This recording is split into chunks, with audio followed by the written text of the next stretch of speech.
Welcome back, Achievement Hunters, to Dyson Sphere Program. Today is the last episode in our series, as we're about to hit a 100% completion rate.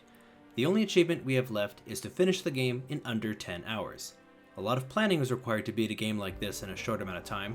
If you read this video's title, I can say that while I did end up beating the game in 8.5 hours, I actually spent 20 hours designing my plan and 15 hours attempting to execute it.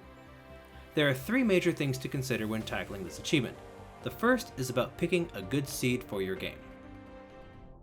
Picking a seed that has multiple satellites around your gas giant is convenient, and there are seeds out there that have all three starting planets close together like this.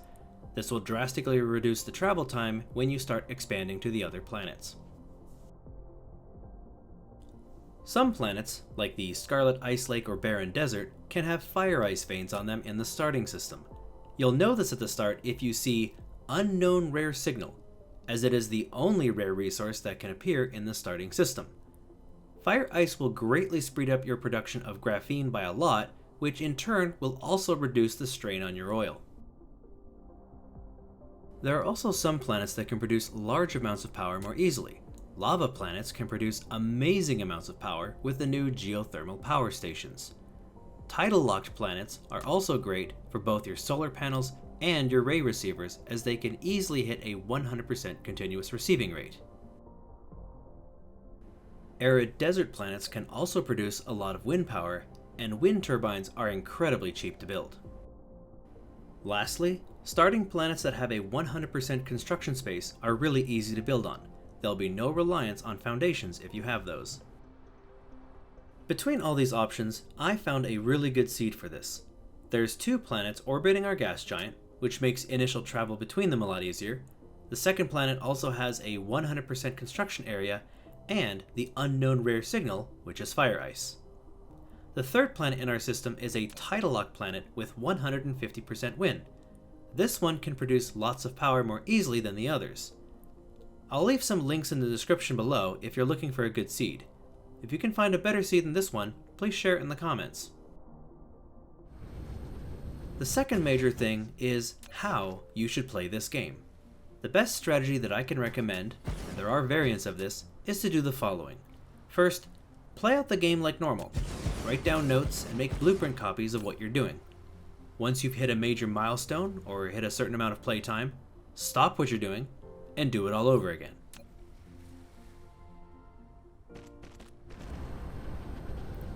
In the second playthrough, do exactly what you just did, but as fast as possible.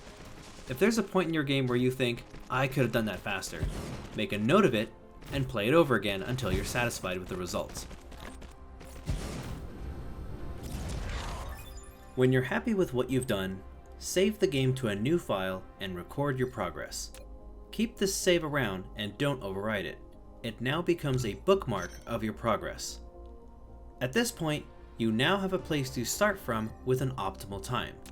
You won't have to restart to any point earlier, unless you ended up making some very critical mistakes that you didn't discover until later on.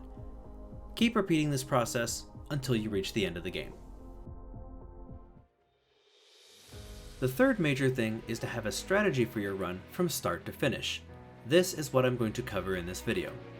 You can follow along with it or make your own. My strategy has 7 milestones in total.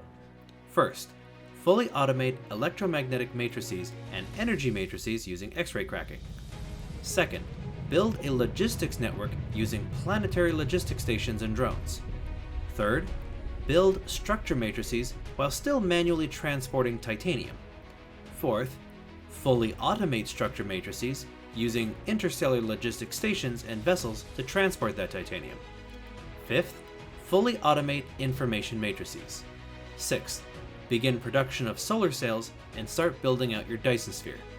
And lastly, seventh, fully automate gravity matrices, combine everything into universe matrices, and win the game. We've got a long and difficult journey ahead, so let's get started. If you watched episode 1, then you may already have a pretty good idea of what this first part is going to look like. For our first milestone, our objective is to get all the way to automate energy matrices. In order to do that, we split it up into a lot of smaller objectives. we immediately start by gathering some fuel and queuing up some research. Quickly pick the first 5, which are for miners, smelters, belts, assemblers, and core energy. Then we start automating the basics. We want to limit handcrafting as much as possible.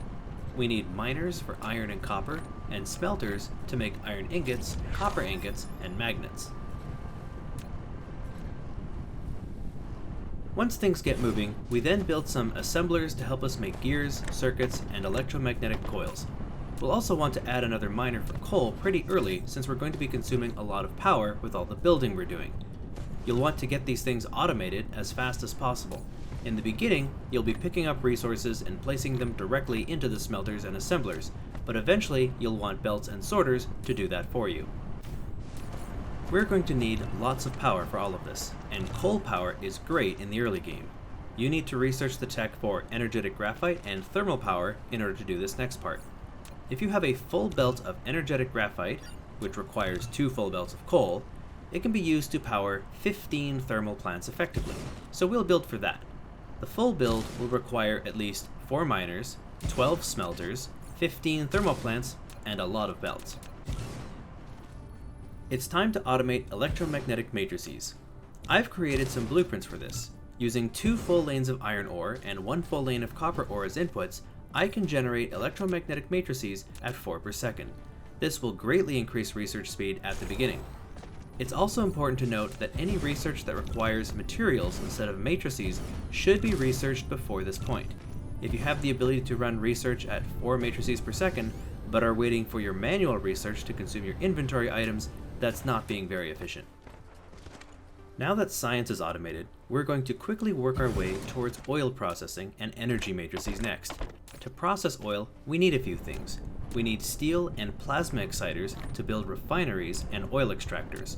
Those 2 items can be a bit complicated, so I automate a couple small builds so that there's a supply on hand. We'll also research and automate foundations, so we'll have an easier time building on our starting planet. Our target is to unlock X-ray cracking, which requires 400 energy matrices. In the beginning, I have a small blueprint that produces energy matrices at 1 per second. It requires 2 oil extractors, 8 oil refineries, and a supply of 800 energetic graphite. While I'm waiting for these energy matrices to be built, I'm juggling between a few things. Picking a good research queue, adding additional coal power, and preparing 16 additional oil refineries for my X-ray cracking blueprint later. Once it's unlocked, I then delete the labs and replace the other half with a new X-ray cracking blueprint. My build then becomes fully automated and can produce energy matrices at 2 per second. In the future, we'll eventually want to upgrade this to 4 per second, but we don't need that right now. At this point, I've achieved the first milestone with a pretty good time of 1 hour and 10 minutes. Now that I have a time that I'm happy with, this is an important step. Save the game and give it a unique name. I've called this one Achieve Milestone 1. The intent is that I'm not going to overwrite this save. It is now a bookmark where I can start the game at the 1 hour and 10 minute mark with full energy matrix production. If I wanted to, and I did this milestone 3 times over, I can restart the game and get a time I'm happier with. It's also about having a reliable save as well. In my first attempt, I got to this point at 1 hour and 30 minutes. In my second attempt, I was desperately struggling for power, and I kept playing this part over again until I got something faster and better than before. Unlike a real speedrun, there's nothing that says your game has to be 1 consecutive playthrough in order to get this achievement. By saving the game and keeping bookmarks of your progress, you don't have to repeat the sections that you're happy with or have mastered. Now I basically have a save where I only have to finish the rest of the game in 9 hours to get the achievement. For the second milestone, we need to focus on putting everything into logistics and increasing our automation exponentially. Let's list out the steps for this milestone. Our second planet has next to no coal nor wind. We need to start making some solar panels to get started there. I have this blueprint that takes 4 full lanes of stone to produce enough silicon for a single assembler producing solar panels. We only need a few to get started once we're there, so this will be enough for us. Now that we're starting to build some major things, we need to get to a point where we stop handcrafting every single machine, since it won't be able to keep up with the amount of blueprints being used. I've designed a smaller hub that produces only things we use a lot of, or things that are complex to handcraft ourselves. With the hub complete, it's time to move on to the second planet. Before I head out, I grab a bunch of fuel, solar panels, and as many things from my new hub that will fit into my inventory. Fortunately, this planet is so close that it's pretty trivial to fly back and forth to pick up more things. When we land, we start by building out some power by laying down as many solar panels as we can. Then, the first thing we build is something that automates solar panels, since all the materials are available here on this planet. We're going to be building a lot on this planet, and solar panels are going to be exclusively powering this place. With a large automated production of solar panels now available on our planet, it's time to move on to building our logistics network. How I designed the blueprints for this step is that each component is made up of two parts. The first ones are attached to miners and storage containers for their inputs and outputs. Then, once we have logistics stations, we disconnect the miners and storage containers and direct them instead to the stations. To automate logistics stations, this is how many things we need to build. From raw ingredients, we make iron ingots, copper ingots, steel, magnets, titanium ingots, high purity silicon, then graphene from the local fire ice. From those, we can then make processors, electromagnetic turbines, and particle containers. Lastly, we put all of those together and start making drones and planetary logistics stations. Once we start making stations, we now have to go back and upgrade every location that we just built. By attaching stations and drones everywhere, everything you've just built will slowly start automating. You'll no longer have to pick up resources from one location and drop them off at another. Eventually, you'll get to a point where you land on this planet and dozens of stations and hundreds of drones will be there just waiting for you. When we're done with that, we also need to add a decent supply of raw materials in our logistic network. For now, you can ignore any stone or coal, and titanium is kind of a low priority at the moment. The only ones that really matter are iron, copper, and silicon. If we tap enough locations, our planet will be running at 100%. With that in mind, keep a careful eye out on how much power you're using and producing when you get to this point. To finish off, I have one last blueprint that will help us use the excess hydrogen produced from converting fire ice into graphene and will improve our mech's power. I am now making hydrogen fuel cells, which will basically be my main source of power until I finish the game. After a bit of tidying up, this essentially completes the second milestone at the 3-hour mark. Like before, we saved the game to leave a bookmark at this step, and like before, I've done this a couple of times. In my first attempt, I didn't set up things well enough for this planet to run at 100%. My copper production was lacking, my silicon didn't have enough ore, and I had to go back and double the production of processors so they could even keep up. This is why I like saving bookmarks. While I didn't save on time and still finish at the 3-hour mark, the second time I tried it, my base ran way more reliably than the first time. In the time it took to automate logistic stations, we've managed to research almost everything we could in the tech tree. This is why I didn't spend time expanding my energy matrix production earlier. 2 per second was fine. For the third milestone, we're going to start a production of structure matrices to get research moving again. Before we head back to the first planet, we'll want to take a lot of our solar panels, stations, drones, and enough processors and graphene to make 16 Mark II assemblers for later. Let's go through our new checklist. We want to first add machines from our hub and our supply of foundations to logistics stations. If you didn't know about this feature already, you can pick up the contents of logistics stations anywhere on the planet. This will drastically reduce the travel time needed when we have to resupply. We then want to add a lot of solar power to our starting planet since we'll be using a lot more power soon.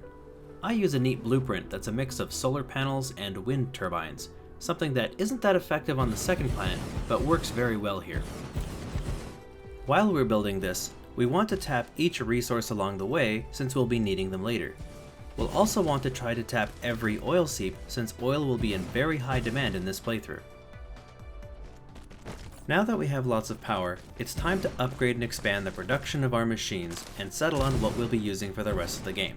Specifically, I'm going to build and use Mark III sorters, Mark II conveyor belts, and Mark II assemblers. In order for the belts and sorters to be automated, I need to make copper ingots, iron ingots, magnets, and merge them all together into electromagnetic turbines. Once that's done, I'll have a good supply of advanced belts and sorters for the rest of the game. The assemblers will be automated after we unlock Interstellar Logistics. If you're wondering why I'm using Mark II belts instead of Mark III for this playthrough, first, Mark III belts are effectively 3 times more expensive, which means I'd have to triple the size of this build if I want them produced at the same speed. Secondly, in my whole playthrough, there were only a couple instances where Mark IIIs would have been useful, so let's just stick to Mark II from here on out. Structure matrices only need 4 ingredients in total: oil, coal, water, and titanium. Since oil is going to be in high demand, this is why I recommended tapping all of them earlier. For this production, I need 3 of these builds that convert oil into refined oil. Not only do we need coal for the diamonds and structure matrices, but we're also going to start making proliferators soon. I'm going to start with one build that produces all the Mark II proliferators I'll need for the rest of the game. I'll need another location that turns coal into graphite, since those will be needed for plastic. Water is pretty easy. Handcrafting a few dozen pumps will be enough for this milestone, and quite possibly the rest of the game. With everything running, I can then combine everything into builds that will produce a total of 4 per second plastic, which is converted into 4 per second organic crystals, which is needed for 4 per second structure matrices. As for the titanium, we'll be bringing that in manually at first until Interstellar Logistics becomes available. The blueprint I used to build structure matrices builds titanium crystals and diamonds on location. It will also handle the proliferation. What proliferation is going to do for us at this point is increase our research speed by a lot. While our matrix builds are designed to produce 4 per second, proliferation will upgrade that to 4.8 per second, and it will give us an additional 20% research when it goes into the labs. This will be a net 44% increase from what we had before, just by sprinkling a little bit of coal on our ingredients. Now that structure matrices are being produced, we want to go back and upgrade our existing electromagnetic and energy matrix builds. We want both of them to be proliferated, and we'll also need to double our original energy matrix production so that it matches the other 2 at 4 per second. Once that's done, and we have all of our matrices being proliferated and produced now at 4.8 per second, this basically completes the milestone. I spent a little bit of extra time on this milestone adding more solar panels to the planet, and I'll still need to add a little more, but essentially I finished milestone number 3 at 4.5 hours. Despite being able to produce structure matrices, the missing piece with the last milestone is that it's not being fully automated until titanium is flown in from another planet. This is why our next milestone is going to focus on the production of interstellar logistics. In order to complete this, you'll need to make sure you have titanium alloy, reinforced thrusters, and interstellar logistics all researched. Unlike the other milestones, the steps to complete this one are very straightforward. In fact, you'll be spending most of the time in this milestone fixing and upgrading your infrastructure and adding solar panels for more power. We need to start producing sulfur, which is made out of water, refined oil, and stone. Ideally, we should build this on our starting planet. We haven't really tapped a lot of stone veins yet, so now's the time to do so. We also don't need a whole lot of sulfur, since it will only be used to produce our interstellar logistics stations, vessels, and particle colliders later on.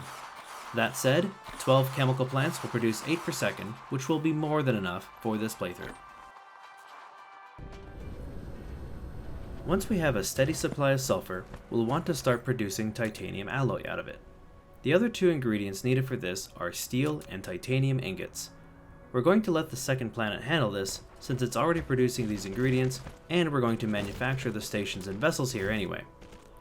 Since we can't ship sulfur automatically until interstellar logistics exist, the first few batches need to be brought in manually.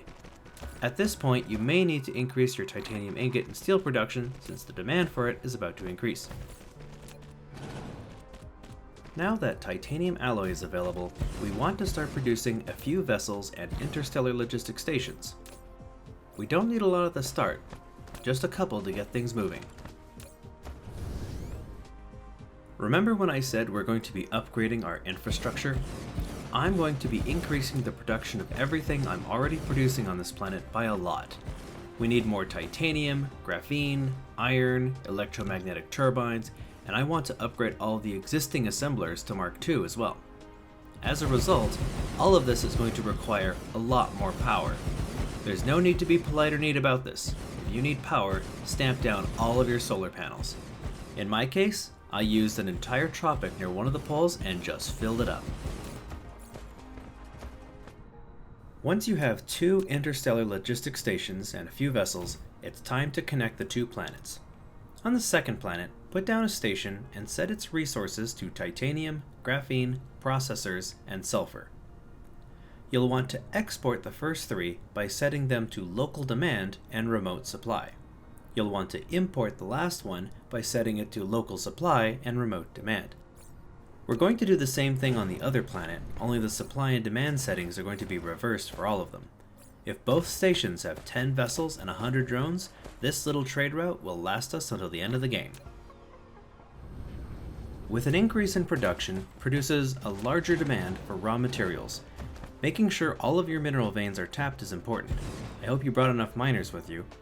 Don't forget that if research ever stalls out while working on this milestone, you should bring as much titanium back to the first planet as you can to keep research going, since it's such a short trip.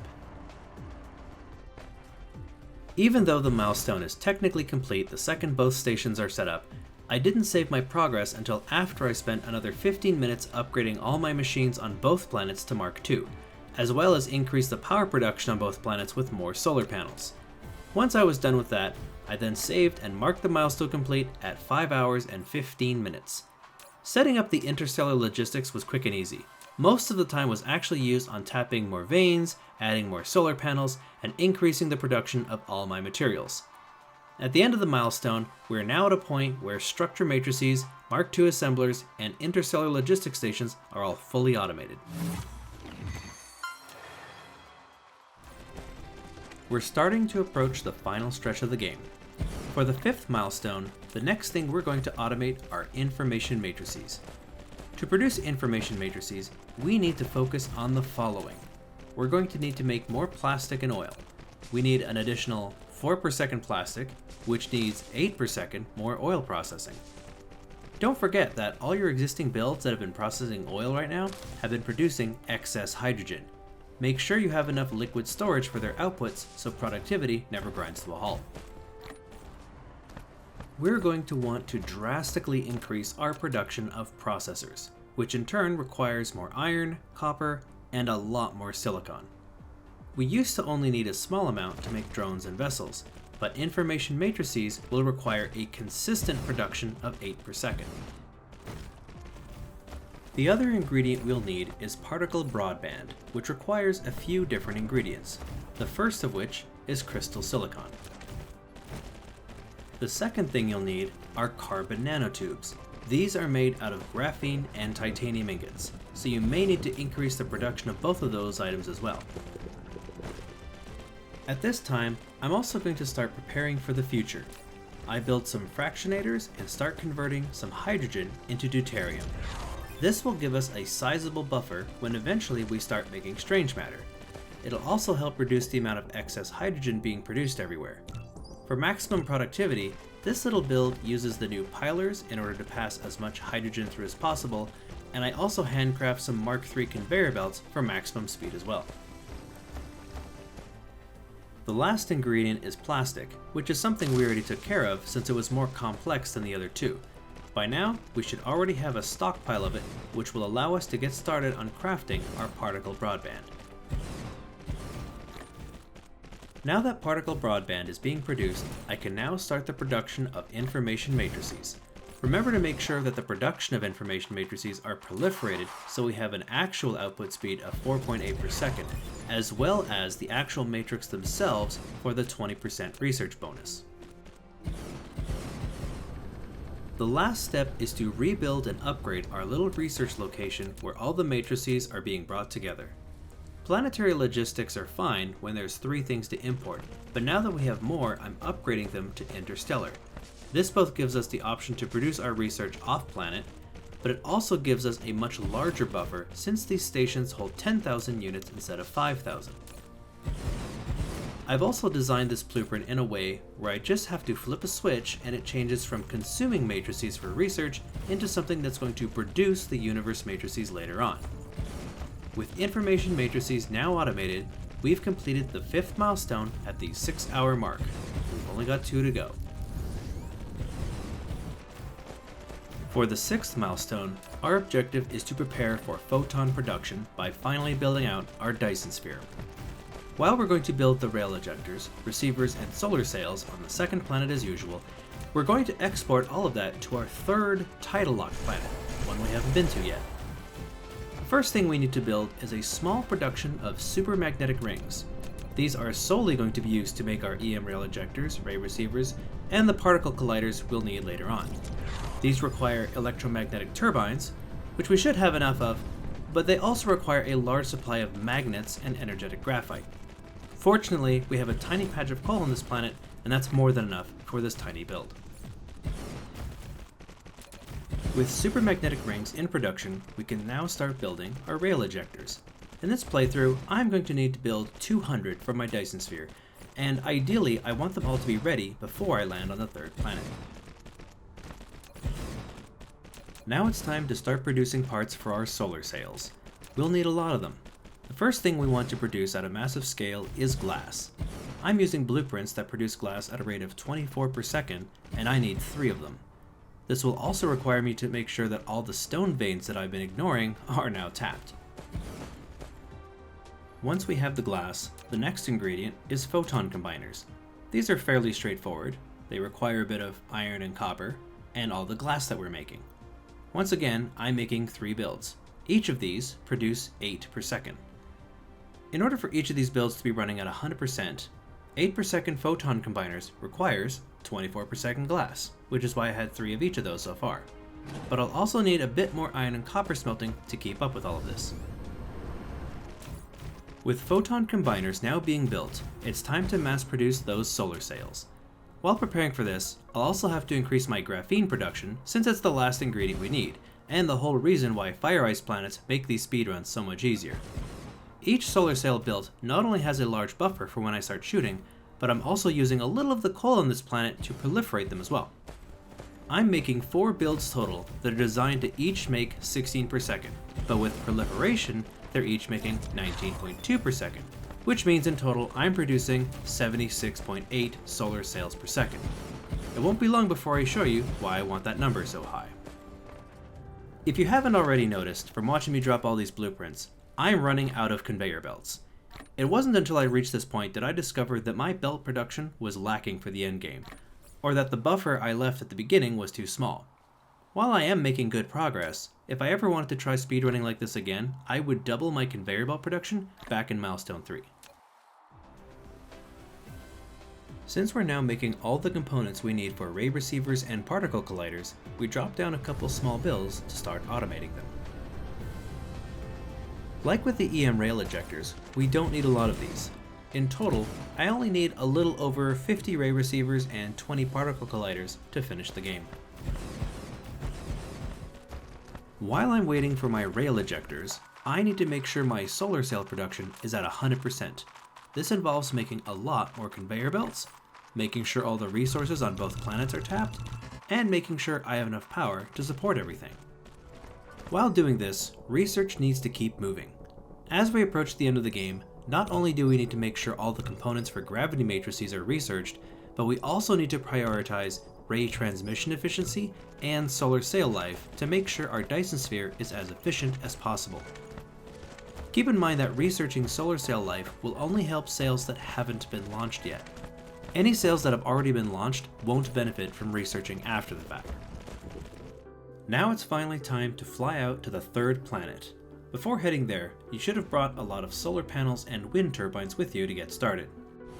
When you first land, you're going to want to place down your power grid.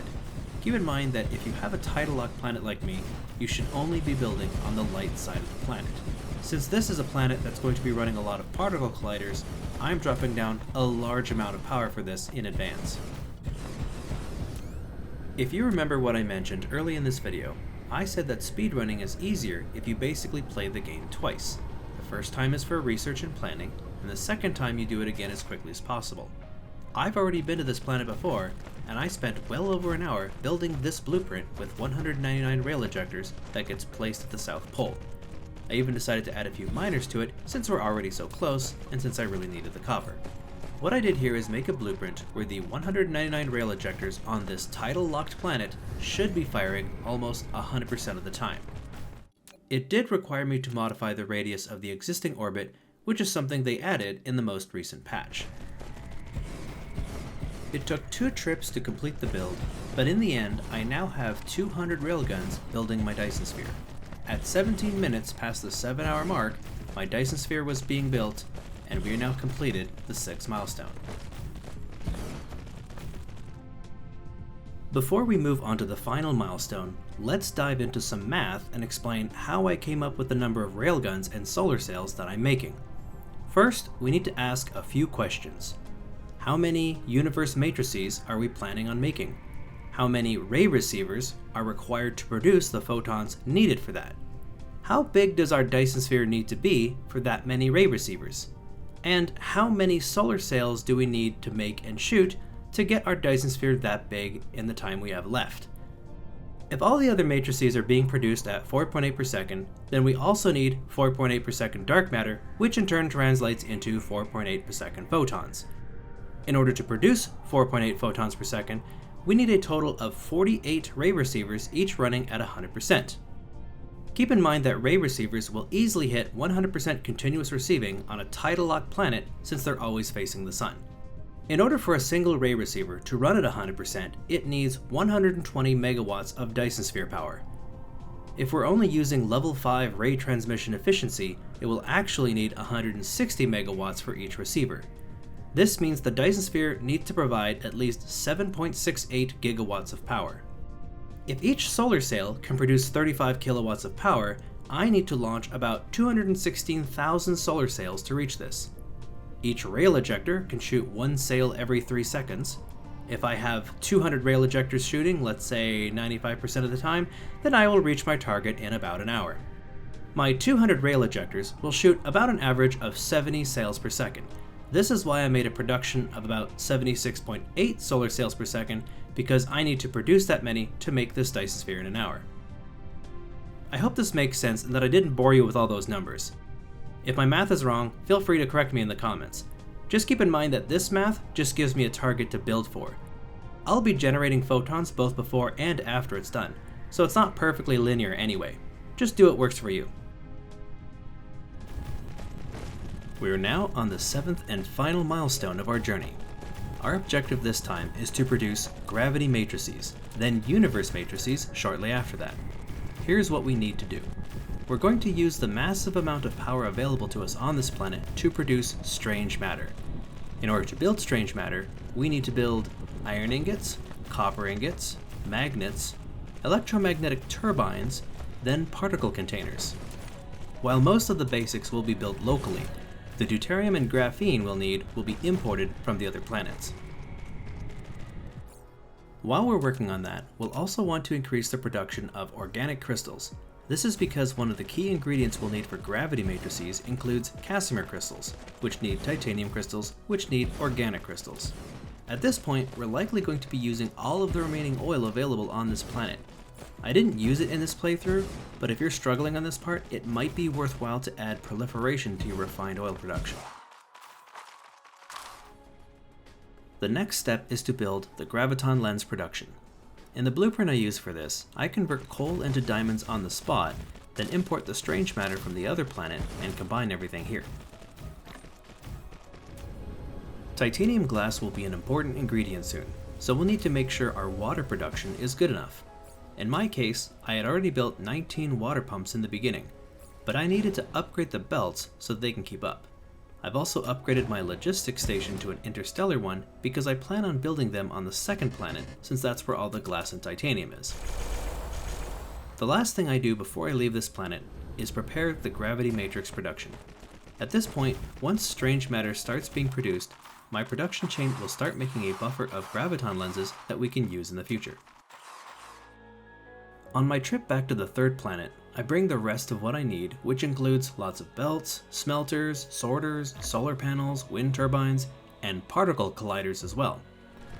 With particle containers being fully automated, it's time to import the deuterium and start making strange matter. This will complete the cycle and allow us to start producing graviton lenses. Back on the second planet, it's time to make the other half of gravity matrices, which are quantum chips. This requires several components. I need even more processors than before, Casimir crystals, titanium glass, and plane filters. At this point, I'm just dropping my blueprints down to get this done. Once quantum chips start being automated, gravity matrices will start rolling in, albeit it may feel slow at first while things are starting up. This is where we start queuing the final research. 3 of the last 4 include unlocking the ability to use graviton lenses and ray receivers, unlocking the ability to convert ray receivers into photon generators, then unlocking the ability to make universe matrices. That second one is important because we can't flip the switch on our ray receivers and start making photons until it's done. Since it'll be a few minutes before it's unlocked, what we're going to do next is take advantage of the fact that we now have warpers available and reduce the strain on our oil by fetching some raw organic crystals. 2 light years away from my starting point is a system that has organic crystals. In order to produce an organic crystal manually, you need many ingredients. In fact, to produce 1 organic crystal per second, you need 5 oil per second. That's a lot, considering our starting planet only starts with 46 per second. That said, a single miner on this planet we're heading to can easily produce over 6 per second on its own. Since we're in a little bit of a rush, I'm going to mine as much as possible in a couple minutes, then fly back with as much as I can carry. I'll also give the local logistics station a few vessels and warpers so that any organic crystals will fly back later automatically. These organic crystals will mainly be used for the Casimir crystals on the second planet. I'm now placing my ray receivers that will be used to produce photons. These will be located on the tidal locked planet so that they will be receiving energy 100% of the time. But you should probably do this step a lot earlier than I did. In my previous playthrough, I thought ray receivers would reset their continuous receiving when flipped over to photon generation mode. This was incorrect. It doesn't matter a whole lot though. You can easily fix a lack of receiving by just using more ray receivers if you're in a rush. My blueprint for this also immediately converts those photons into dark matter, which will be exported back to the main planet to be converted into universe matrices. This is the final step. Once the technology to produce universe matrices is finished, we immediately flip the switch on our labs from research into universe matrix production. We import and proliferate the dark matter coming in, build universe matrices, then proliferate those matrices once more on the way out. We then export them into another set of labs to execute the research for mission complete. At this point, it's mostly a waiting game depending on how you set everything up. If my calculations were correct, this last step should have taken 10 minutes but ended up taking 20. The final result is that I hit mission complete at 8 hours, 29 minutes, and 30 seconds.